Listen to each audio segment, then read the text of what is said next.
अस्सलाम वालेकुम, this is Moeed Pirzada in Washington.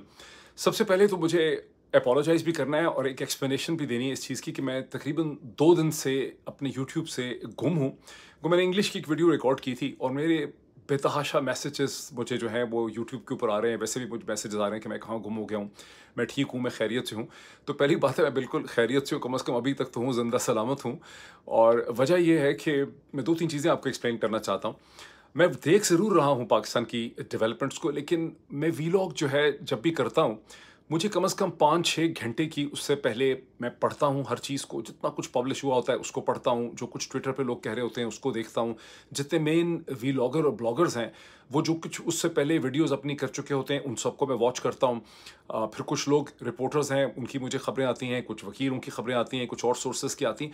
इन सबको मिला के मैं पहले फिर लिखता हूँ। अगर आप मेरी कॉपीज़ देखें, तो पहले मैं ये सारे पॉइंट्स लिखता हूँ, फिर अपने आप को बताता हूँ कि इसकी सिग्निफिकेंस और अहमियत जो है वो मेरे हिसाब से क्या बनती है। तो बेसिकली मैं खबरें नहीं दे रहा होता, मैं उसका एक एनालिसिस, उसकी समझ की, उसकी एक सेंस ऑफ डायरेक्शन देने की कोशिश करता हूँ। और गुज़िश्ता तकरीबन 48 घंटे में मैं चूँकि कुछ इंटरनली ट्रैवल भी कर रहा था, फिर मेरी कुछ डेडलाइन्स थी। मैं रिपोर्ट राइटिंग भी बहुत सी करता हूँ। इंटरनेशनल कुछ ऑर्गनाइज़ेशंस के लिए मैं पॉलिटिकल पाकिस्तान के हिसाब से, मिडल ईस्ट के हिसाब से पॉलिटिकल रिस्क फोरकास्टिंग जो है, जिसे कहते हैं, उसके हवाले से लिखता हूँ, कुछ डेवलपमेंट के हवाले से लिखता हूँ। और मेरा कोई टोटल डिपेंडेंस जो है वो यूट्यूब पे नहीं है, जैसे कि बहुत से लोगों को बहुत गलतफ़हमी होगी। तो मेरी रिपोर्ट राइटिंग जो है वो मैं करता हूँ, वो बड़ी जब वो डेडलाइन्स आ जाती हैं तो मैं उसमें बहुत ज़्यादा फँस जाता हूँ। इन तमाम वजूहात की वजह से मैं अपना वीलॉग नहीं कर सका। वो तमाम लोग हु हैव टेक्स्टेड मी, जिन्होंने मुझे मैसेजेस किए, जिन्होंने यूट्यूब के ऊपर लिखा, फेसबुक पे लिखा, मैं उनका बहुत शुक्रगुज़ार हूँ कि they were so concerned. Thank you so much for it. अच्छा, अब जहाँ तक हम क्विकली देख लें कि चूँकि ये तकरीबन लोगों ने एक तरह से ऐसा लग रहा था कि पाकिस्तान की मीडिया ने ये बात एब्ज़ॉर्ब कर ली कि तहरीक-ए-इंसाफ बैन हो ही गई है। मेरी अंडरस्टैंडिंग है कि अभी तक फॉर्मली, ऑफ़िशियली बैन हुई नहीं है। इरादे ज़रूर हैं बड़े मुज़म्मम किस्म के। और नय्यर हुसैन बुखारी साहब ने जो स्टेटमेंट दी इस हवाले से कि पाकिस्तान पीपल्स पार्टी जो है वो कैबिनेट के फैसलों को अवॉइड करेगी, और यूँ पाकिस्तान पीपल्स पार्टी ने, नय्यर हुसैन बुखारी साहब ने डिस्टेंस कर लिया अपने आप को खुर्शीद शाह साहब की पोजीशन से, कायरा साहब की पोजीशन से, रज़ा रबानी साहब की पोजीशन से, पाकिस्तान पीपल्स पार्टी की और बहुत से लोगों से। तो एक तासुर बड़ा कायम हो गया कि अब पीपीपी ये लोग मिलकर कैबिनेट से फैसला करेंगे। लेकिन मेरी अंडरस्टैंडिंग है, if I unless I am missing something, मेरी अंडरस्टैंडिंग है कि अभी तक ये चीज़ फॉर्मल नहीं हुई और इसके रास्ते में बड़े चैलेंजेस हैं। इंटेंशन उनकी पूरी है कि वो चाहते हैं कि इस तरह से फैसला करें कि तहरीक-ए-इंसाफ को रिजर्व सीट्स जो हैं वो ना देनी पड़ें। और क्योंकि पार्टी बैन तो पाकिस्तान में और दुनिया भर में जब भी किसी पार्टी को बैन किया गया, उसका कभी भी कोई नतीजा नहीं निकला। पाकिस्तान में तो कम से कम 7-8 बड़ी पॉलिटिकल पार्टीज़ को गुज़िश्ता 77 बरस में बैन किया गया। एक भी दफ़ा उसका कोई नतीजा ऐसा नहीं निकला जो नतीजा निकालने वाले सोचते थे। तो एक तो ये चैलेंज है।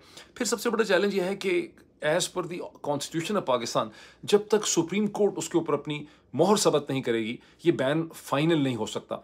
और सुप्रीम कोर्ट के अंदर एक नया फड्डा या मसला ये है इस वक्त पीएमएलएन के लिए, शरीफ खानदान और चौधरी निज़ामुद्दीन साहब के लिए, कि जिन 4 एडहॉक जजेस को वहाँ पे लगाना था, जो इन्होंने एक कहा था कि जी केसेस का बैकलॉग है, उसमें से अब मेरी अंडरस्टैंडिंग है कि 3 तो बिल्कुल फॉर्मली बैकआउट कर गए हैं। अब उसमें सिर्फ एक जस्टिस रह गए हैं और वो नंबर्स जिस किस्म के इनको चाहिए वो पूरे नहीं हो पाएंगे। सेकेंडली ये है कि वो जस्टिसेस जो काजी फ़ायज़ ईसा साहब के साथ थे, जो 4+1 वो खुद 5 बन जाते हैं, जिन्होंने उस वक़्त जब फुल कोर्ट बैठी और मेजॉरिटी डिसीजन दिया, काज़ी फ़ायज़ ईसा साहब की ये जो मूव है एडहॉक जजेस को लाके सुप्रीम कोर्ट को डाइल्यूट करने की, वो दर हकीकत वो जो ऑनरेबल 13 जस्टिसेस हैं, 12 जस्टिसेस हैं, वहाँ पे भी तो लोग देख रहे हैं। 8 तो पहले ही उनसे एग्री नहीं करते थे, बाकी 4 भी देख रहे हैं कि काज़ी फ़ायज़ ईसा साहब तो किसी के भी नहीं है। काज़ी फ़ायज़ ईसा साहब तो खुद अपने कोलीग्स और अपने हमायतियों और अपने जो उनके लॉयलिस्ट हैं, उनके साथ भी ऑनेस्ट नहीं है, उनके साथ भी सिंसियर नहीं है। तो मुझे लगता है कि ये डायनामिक्स जो हैं, ये प्ले आउट नहीं कर सकेंगे। लेकिन मैंने इस पे भी मज़ीद बहुत सी जो है वो डिस्कशन करनी है। गुज़िश्ता 24 घंटे में मैं जिस चीज़ को बहुत ही गौर से देखने की कोशिश कर रहा था, वो थी रिपब्लिकन पार्टी का जो कन्वेंशन हुआ मिलवॉकी में in the state of Wisconsin. और ये बड़ा ही शानदार था। मैंने उसका सारी तकरीरें देखी। उसको ट्रंप ने तकरीबन 1.5 घंटे की तकरीर कर दी, उससे पहले तकरीबन 1.5-2 घंटे की तकरीरें चलती रहीं। वो मैंने सारा सीन देखा कि उसमें जो जोश व खरोश, एंथुसियाज़म था। और फिर डोनाल्ड ट्रंप ने जो तकरीर की, उसको तो आप ये कह सकते हैं कि वर्चुअली डोनाल्ड ट्रंप ने अपनी विक्ट्री स्पीच जो है फतह की कि मैं प्रेसिडेंट बन गया हूँ, ये वो स्पीच है जो 5 या 6 नवंबर को जाके किसी प्रेसिडेंशियल कैंडिडेट को करनी चाहिए कि भाई मैं जीत गया हूँ, मैं सबका शुक्रिया अदा करता हूँ। डोनाल्ड ट्रंप ने सबका शुक्रिया भी अदा कर दिया, ये भी कह दिया कि हम जीत ही जाएंगे, और ये भी कह दिया डेमोक्रेट्स को कि आप अपने जो केसेस मेरे खिलाफ बनाए हैं वो ले लें वापस, आप वापस नहीं भी लेंगे तो भी कुछ नहीं फ़र्क पड़ेगा, हम तो जीत ही रहे हैं, और लेकिन यह है कि आप टेंशन्स को कम करें। डोनाल्ड ट्रंप की मैंने देखा कि उसकी टोन बहुत नरम थी। वो डोनाल्ड ट्रंप असैसिनेशन अटेम्प्ट से पहले डोनाल्ड ट्रंप की टोन बड़ी एग्रेसिव थी। असैसिनेशन अटेम्प्ट्स के बाद डोनाल्ड ट्रंप की टोन जो है वो बहुत ज़्यादा नरम है। लेकिन नरम क्यों है? नरम इसलिए नहीं है कि डोनाल्ड ट्रंप कोई खौफजदा है।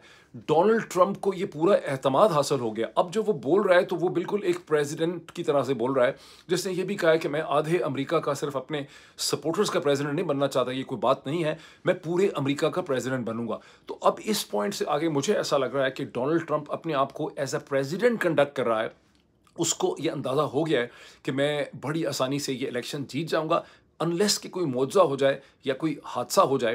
तो डोनाल्ड ट्रंप जो है वो हमें 5 नवंबर के बाद प्रेसिडेंट बनता अमेरिका का जो है वो नज़र आ रहा है। और पूरी पॉलिसीज़ जो है वो डोनाल्ड ट्रंप ने अपनी अनलीश कर दी, इमिग्रेशन के ख़िलाफ़, इलीगल इमिग्रेशन के ख़िलाफ़, इन्फ्लेशन और महंगाई के ख़िलाफ़, प्राइसेस को नीचे लाने में, और सबसे उसमें जो पिवटल पॉइंट है वो ये है कि एनर्जी प्रोडक्ट्स और एनर्जी सर्विसेज की जब मैं प्राइसेस नीचे लाऊंगा तो ट्रांसपोर्टेशन और कम्युनिकेशन की कॉस्ट नीचे आ जाएगी, उसके नतीजे में सारी प्राइसेस नीचे आएंगी, हाउस होल्ड प्राइसेस नीचे आएंगी, मैं महंगाई में कमी करूंगा, मैं तनख्वाहों में इजाफा करूंगा, मैं टैक्सेस को नीचे लेके आऊंगा, और मैं ज़्यादा इन्वेस्टमेंट जो है वो जनरेट करूंगा ब्रिजेस के अंदर, टोल्स में, सड़कों में, ब्रिजेस में, और स्ट्रक्चर के अंदर मैं इन्वेस्टमेंट करूंगा। और जो ख़तरनाक बात उन्होंने की कि मैं ग्रीन इनिशिएटिव्स के अंदर या एनवायरमेंटल इनिशिएटिव्स के अंदर बिल्कुल बिलीव नहीं करता।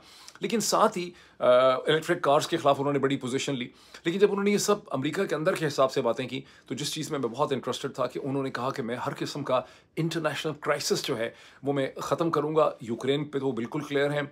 गाज़ा में उनकी स्ट्रेटजी ये लगती है कि कहते हैं कि गाज़ा का सारा क्राइसिस इसलिए खड़ा हुआ कि ईरान ने फाइनेंस किया हमास को, और वो ईरान के फाइनेंसेस और ईरान की इकोनॉमी को डैमेज करना चाहते हैं। Very negative, but this is how it is. और एक ऐसे वक्त में जबकि ईरान के जो नए प्रेसिडेंट मसूद पज़ेश्कियां आए हैं, उन्होंने ऑलरेडी एक ऑलिव ब्रांच एक्सटेंड करने की कोशिश की थी अमेरिका को कि हम आपके साथ न्यूक्लियर जो हमारी डील थी, जो हमारा एक नेगोशिएशन थी, उसको हम किक स्टार्ट करना चाहते हैं। लेकिन अब जाहिर है कि ये बिल्कुल रूल आउट हो गया।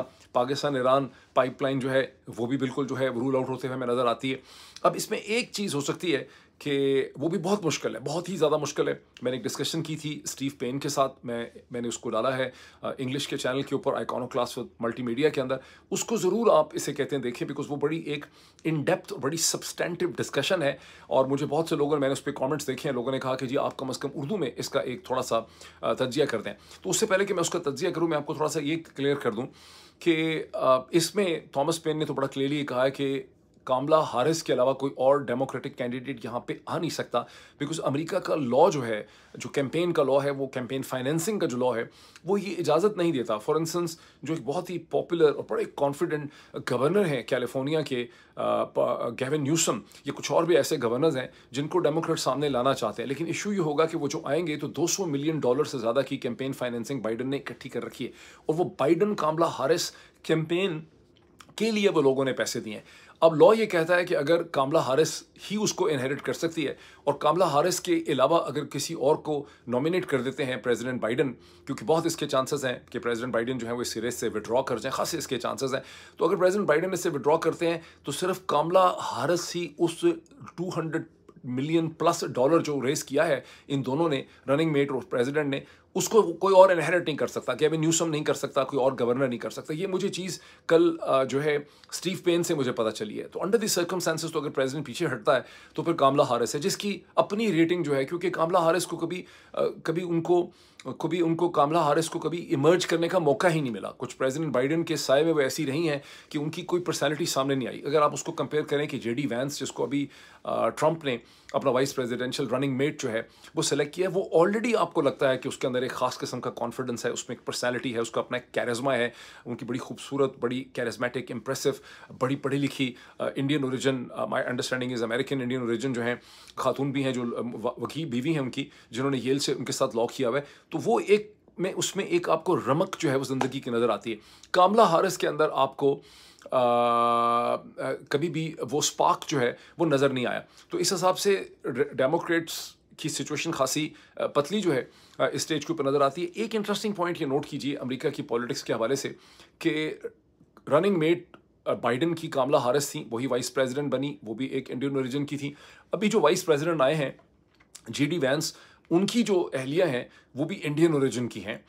अच्छा, अब ये आप पैटर्न देखें किस तरह से कि ये कुछ सिर्फ काबिलियत का चक्कर नहीं है, ये वो सेंस ऑफ इम्पोर्टेंस है जो 1.4 बिलियन इंडियंस की और इंडियन इकोनॉमी की या इंडिया की एक जो स्ट्रेटेजिक इंपॉर्टेंस है, और इंडियन एक तो ग्लोबल स्ट्रेटेजिक इंपॉर्टेंस है और एक अमेरिका के अंदर इंडियन कम्युनिटी जो है उसकी जो कॉन्ट्रीब्यूशन और इंपॉर्टेंस है, जिसकी वजह से आप देख रहे हैं कि पॉलिटिक्स के अंदर उनके दरवाजे जो हैं वो खुल रहे हैं। इसी तरह आप देखते हैं कि बहुत सी जो फिल्में बनती हैं इंटरनेशनल हवाले से, उसके अंदर भी आपको कोई ना कोई इंडियन कैरेक्टर नजर आता है, और वो इंडियन ओरिजिन कैरेक्टर या साइंटिस्ट होता है या डॉक्टर होता है या बहुत पढ़ा लिखा आदमी होता है, मतलब वो ब्रेनी किस्म का। सो अमेरिका के अंदर अब ये तासुर बड़ा गहरा हो गया है कि इंडियन ओरिजिन लोग जो हैं वो ब्रेनी हैं, वो इंटेलिजेंट हैं, वो बड़े पढ़े लिखे हैं, वो नॉलेज बेस्ड हैं। उन्हीं कैरेक्टर्स के अंदर उनको आप दिखाया जाता है, उनको कोई मुजरिम के तौर पे, गरीब आदमी के तौर पे, एक डेलिंक्विट कैरेक्टर के तौर पे जो है वो नहीं दिखाया जाता।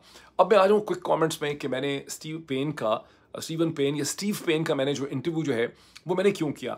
मेरा बड़े बरसों से 2017-18 से मेरे स्टीव से एक कम्युनिकेशन रही। मैंने जब मैं था 92 में ये दुनिया में, तो मैंने उनका उस वक्त भी एक इंटरव्यू किया था American politics in US Pakistan relationship के हवाले से।